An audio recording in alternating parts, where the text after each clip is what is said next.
नमस्कार विद्यार्थी मित्र मैत्रिणींनो, कसे आहात? मजेत आहात ना? ज्ञानेश्वर विद्या मंदिर या शैक्षणिक संकुलामध्ये तुम्हा सर्वांचं स्वागत आहे. विद्यार्थी मित्रांनो, तुम्ही आपल्या ज्ञानेश्वर विद्या मंदिर व स्वामी समर्थ ई लर्निंग या युट्यूब चॅनल्सला सबस्क्राईब केले का? तर सबस्क्राईब नसेल केलं तर लगेच सबस्क्राईब करून घ्या व सबस्क्राईब समोर जे नोटिफिकेशन आहे त्याला हिट करा, जेणेकरून आपल्या चॅनलवरती अपलोड होणारे नवनवीन शैक्षणिक व्हिडिओ तुम्हाला पाहायला मिळतील. आज आपण पाहणार आहोत राजमाता जिजाऊ भोसले यांच्या जयंती विशेष मराठी भाषण. काय पाहणार आहोत? राजमाता जिजाऊ भोसले यांच्या जयंती विशेष मराठी भाषण. तर चला पाहूयात. आदरणीय अध्यक्ष महोदय, मान्यवर प्रमुख पाहुणे, उपस्थित शिक्षक वृंद, माझ्या सर्व प्रिय बांधवांनो आणि भगिनींनो, आज आपण येथे राजमाता जिजाऊ भोसले जयंती 2026 या पावन प्रसंगी आलो आहोत. ही माझ्यासाठी अत्यंत गौरवाची बाब आहे.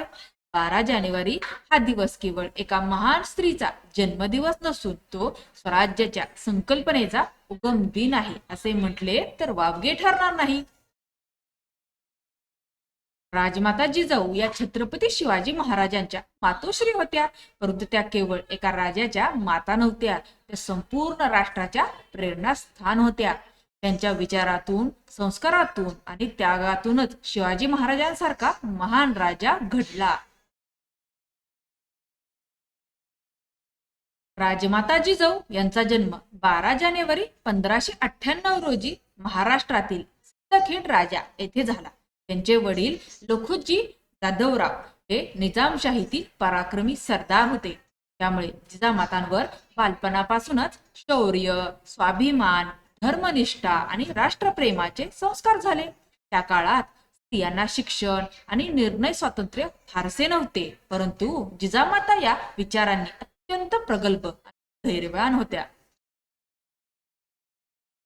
जिजामातांचा विवाह शहाजीराजे भोसले यांच्याशी झाला. पुढे शिवाजी महाराजांचा जन्म झाला आणि जिजामातांनी त्यांच्या संगोपनाची जबाबदारी अत्यंत निष्ठेने स्वीकारली. त्यांनी शिवाजी महाराजांना केवळ युद्धकला शिकवली नाही, तर न्याय, नीती, सत्य, धर्म आणि जनतेबद्दलची जबाबदारी यांचे संस्कार दिले. पुण्याच्या लाल महालात जिजामातांनी शिवाजी महाराजांना रामायण, महाभारत आणि संतांच्या कथा सांगितल्या. या कथांमधून त्यांनी राजा हा प्रजेचा सेवक असतो ही भावना शिवाजी महाराजांच्या मनात रुजवली. स्वराज्याची संकल्पना जिजामातांनीच शिवाजी महाराजांच्या हृदयात रोवली असे इतिहास सांगतो. जिजामातांचे जीवन संघर्षांनी भरलेले होते.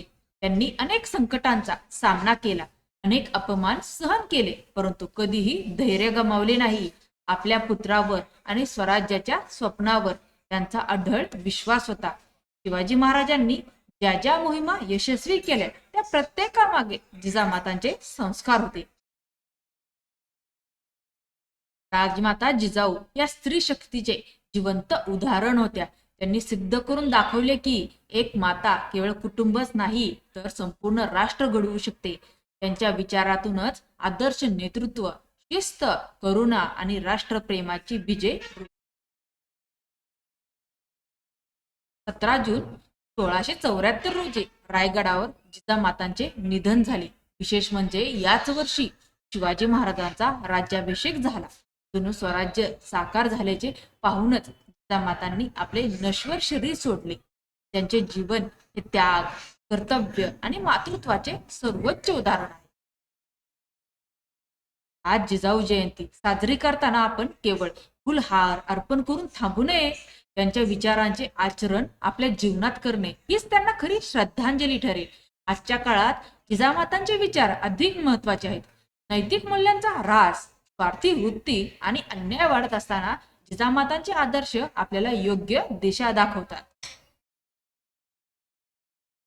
विद्यार्थी मित्रांनो, जिजामातांकडून आपण संस्कारांचे महत्व, ध्येयवाद आणि स्वाभिमान शिकला पाहिजे.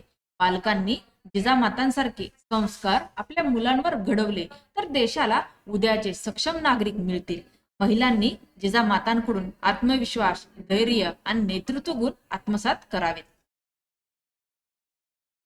शेवटी एवढेच म्हणेन की जिजाऊ म्हणजे स्वराज्याची जननी, जिजाऊ म्हणजे स्वराज्याची जननी, जिजाऊ म्हणजे संस्कारांची शाळा, जिजाऊ म्हणजे संस्कारांची शाळा, जिजाऊ म्हणजे राष्ट्रघडणीची प्रेरणा, जिजाऊ म्हणजे राष्ट्रघडणीची प्रेरणा. चला तर मग जिजामातांचे विचार मनात ठेवून एक सशक्त, न्यायप्रिय आणि स्वाभिमानी भारत घडवण्याची शपथ आज आपण सर्वजण घेऊया. जय जिजाऊ, जय शिवराय, जय हिंद. अशा प्रकारे आज आपला जिजाऊ माता यांच्याविषयीचा निबंध भाषण संपलेलं आहे. तुम्हाला हे भाषण जर आवडलं असेल तर भाषणाला जास्तीत जास्त शेअर करा. चॅनेल नवीन असणाऱ्या चॅनेलला सबस्क्राईब करा. धन्यवाद.